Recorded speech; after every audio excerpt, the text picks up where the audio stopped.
and this man would not even laugh or smile. He was always very serious with what he did, and he would not, actually he would keep quiet all the time.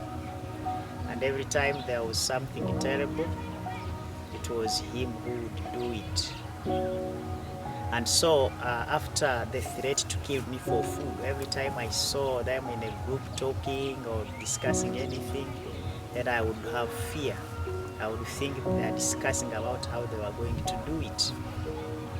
So we moved very deep in the forest. We kept on the move, and every time moving, we rest, we sleep, and in the morning we wake up, we move. They had a destination where they were heading, and we would reach a place where we would be asked to be quiet, especially near rocks. And when I asked one of them why they would command us to be quiet, he would tell me that was because of the debris. The moment you make noise, then the little stones will fall off the rock and hit you. And somehow we reached some place, and the doctor gave us 2 tablets, each of us to swallow. I don't know what they were for, probably to help us with the coldness. I just don't know what they were for, but we took these 2 tablets each, and we went deep in the forest, and my limbs would actually swell due to the coldness. They would freeze, and they would become so heavy, they would swell and become so heavy for me, till later when they lit the fire, and then we all would sit around the fire, and then our limbs would come back to normal, especially mine, because as for them, they had gloves, they had shoes and so on, gumboots and all that, all they needed. And we moved up hills and valleys, very far away, to the point that I started getting used to the situation. And even if they would tell me to go back home, I would not, because we had moved very deep in the forest, where I could not even determine the direction to take in case they asked me to return. But also running away from them, escaping from them, I could not even think about it, because I would not know which direction to take to reach home.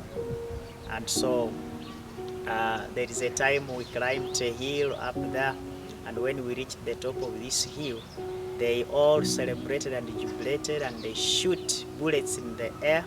I didn't know what was going on, and you see, I got scared, and they were shouting akanyogoga, akanyogoga. I didn't know what that meant. It was a Luganda word. And then I thought somehow, is it the place? Could it be the place where they are going to kill me for their dinner or what?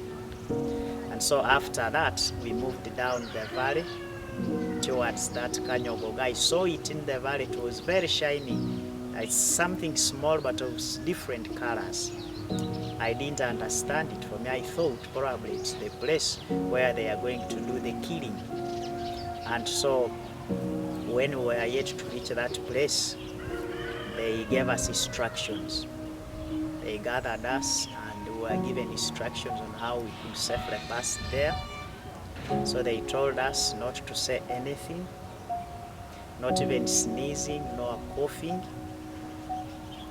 And we passed there gently for the safety of our lives. We were actually told to be careful the moment we reached that place. And so when we reached there, I managed to look at it. I saw it was a little lake, and around it were beautiful flowers. I've never seen these flowers here. There were also beautiful birds with different colors, and also white ducks flying over from one place to another. But also within the waters, I saw kind of bulbs, electric bulbs. They were shining in a line from one end to the other.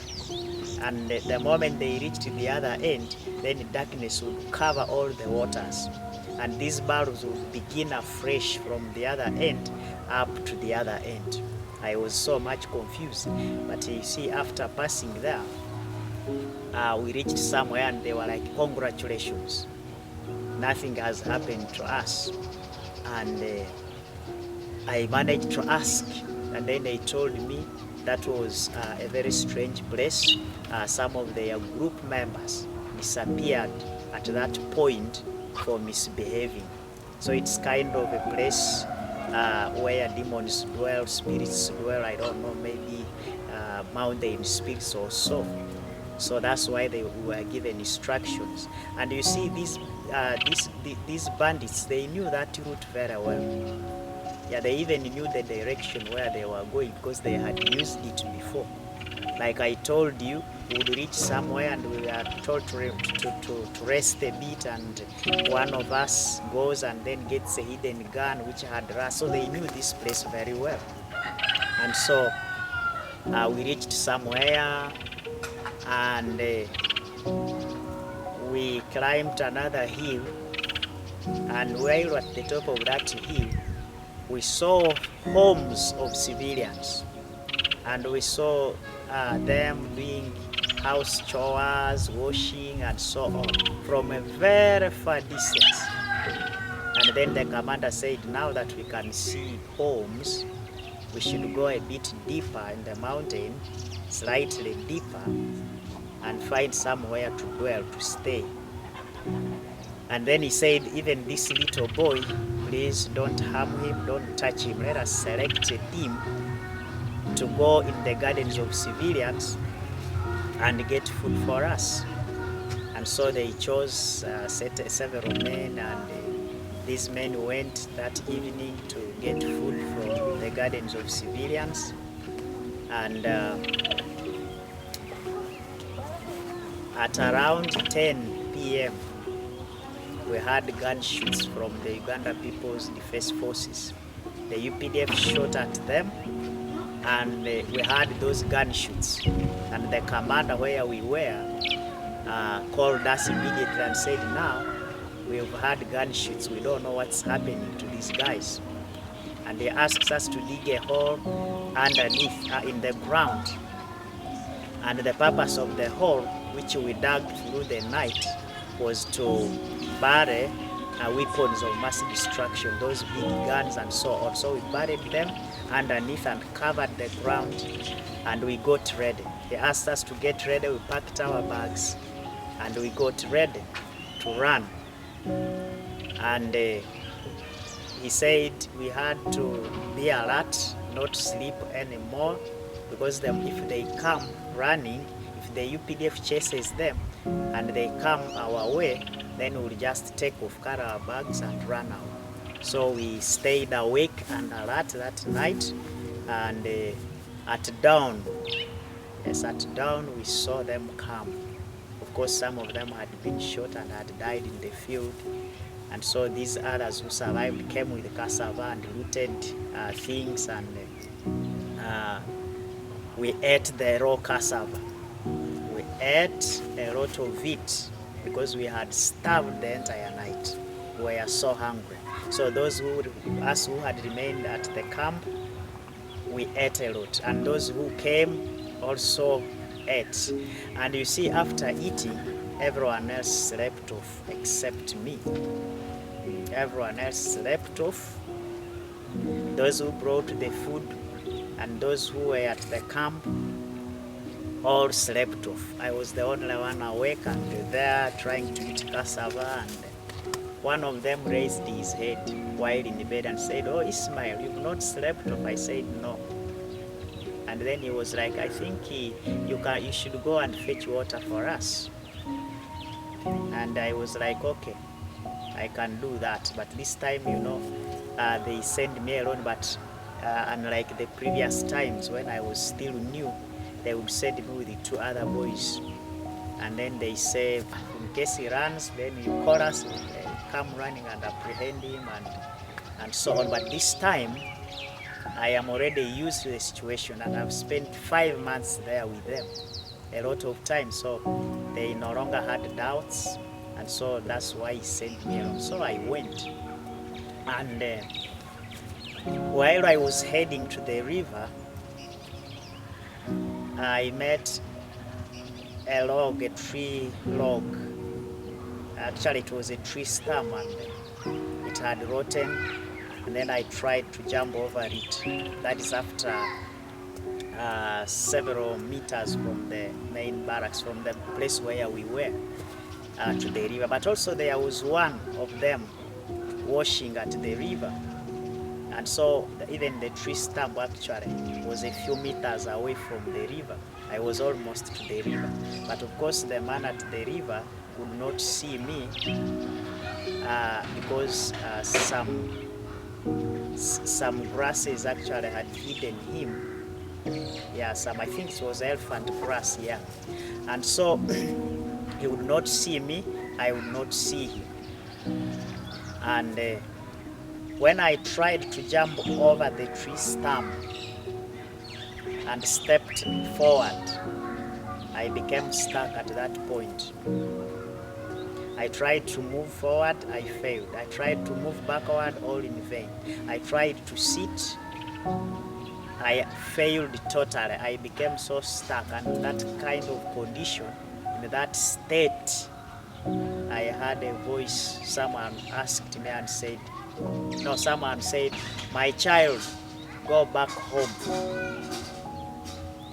And when I regained my senses, I found myself at a different point. I had left that particular place where I got stuck from, and I was standing in a different place. I looked around, I didn't see anyone who spoke to me. I was confused. I looked around and I didn't know what to say. I looked at where I was. I saw the tree stump with the little jerrycan dropped there. And so I was really perturbed. I was like, but what's going on? And in my heart I was like, no, I cannot go anywhere. After all, which direction will I take? What about eating? What will I eat along the way? And so I was there not knowing what to do, and somehow I looked, I faced somewhere. I was like, okay, in case I choose to go, probably I will take this route. And before that, I had thought in my heart, what will I eat along the way? But the moment I looked at the direction I would take, I faced there, I saw a tree of ripe berries. And I ran towards that little tree, and I picked 6 of these berries. I placed them in the pocket, and immediately I left. Actually, after putting them in the pocket, my heart became so confident, and I was like, now it is time. I think I should really go. But where do I go? So after picking the berries, 6 of them, and a few meters from that tree of berries, there was a severe thunderstorm, very strong with lightning, and immediately it started raining. And in my heart I was like, I think I need to wait till it stops. But then that force came in, that voice came in now. This time it's speaking from within my heart, and it's like, you have to go in the rain, because they will not follow you. They will fear the rain. You go in the rain. And so I started running. It was in the morning. I ran and ran and ran. But you see, I didn't have shoes. And I would step on sharp sticks and thorns.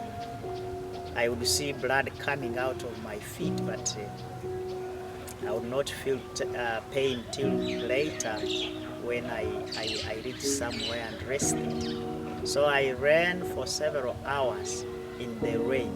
It did not stop. I also ran. God gave me strength. I ran. I would not get tired. But you see, I had to pass through a lot, jumping over thick bushes, less bushes, somehow rolling on the ground, but I managed to run, to get over all that. And so At around, I think it should have been around 6 or 7, it started getting dark. In the mountain, it gets dark quite easily. And the reason is because the trees up there are compacted at the top. They are quite tall and compacted at the top, so it gets dark so quickly. And it becomes so difficult. So somehow I started using my hands to make a way to touch trees so I don't knock them and so on. And at around 7, I presume it was around 7 or maybe 6:30 or 7, I reached somewhere and I was like, I think I need to rest now that I no longer see the way. So when I reached somewhere, I said, I think I should sleep here. And I touched around to make sure I just get somewhere good to sit. And when I was trying to touch around and so on, my hands hit a kind of banana leaf, and I didn't know what that was. So I tried to touch somewhere, another one, and so on. I realized it was something very well sheltered. It was actually a wild banana. I discovered that in the morning, the following day. So I went in and it was warm inside there. So I stayed there, and immediately also the rain stopped as well. And I ate the 3 berries. I ate 3 berries and remained with more 3, which I would eat the following day in the morning. And so somehow I thought a lot. I started thinking of those past stories whenever they told us that in case one is abducted by the Allied Democratic Force rebel group and tries to escape from them and they find them hidden, then they would suffocate you. They would kill you miserably. So I thought about all this, but somehow because of the exhaustion and the tiresomeness, I slept off. So in the morning when I woke up, it was very surprising. It was a place where animals would sleep at night, you see. I saw animal droppings where I was, but thankfully they did not come that night. I wonder what would happen if they had come that night. And so they didn't. I believe that was God. So of course, during the night before that, actually, the night I would not sleep because, animals would be moving around and monkeys jumping from one tree to another, making noise, and somehow I'm like, would they be the ones? But nevertheless, I managed to come out of that place in the morning. Yes, I woke up and jumped out. It was like, now if it is them, I have no choice. So I came out of that place, and somehow when I looked around, I was no longer in the trees. Yes, I was in an open place, but as if it is a grazing ground. I see grasses having been eaten by animals and so on. I'm like, but could it be that someone comes up this far to graze animals? But when I looked around, I saw footprints. I was like, but this cannot be for a cow. When I looked at the droppings, I was like, no, this can't be cows. But later I was told that place harbored elephants, but they were not there. Yeah, so while standing there, I didn't know what to do. Somehow I saw a barracks on some hill, and I was like, oh my goodness, a new barracks. Could it be that it's another group that I have met, or maybe I've gotten lost? I have ended up in my former camp, and so I didn't know what to do. And somehow that voice came again. That voice came and said, you have to go downwards to the river. There was a certain river down, and I would hear its sound. Then that voice said, you have to get to that river, you follow it, and where it stops, you will sleep there tonight.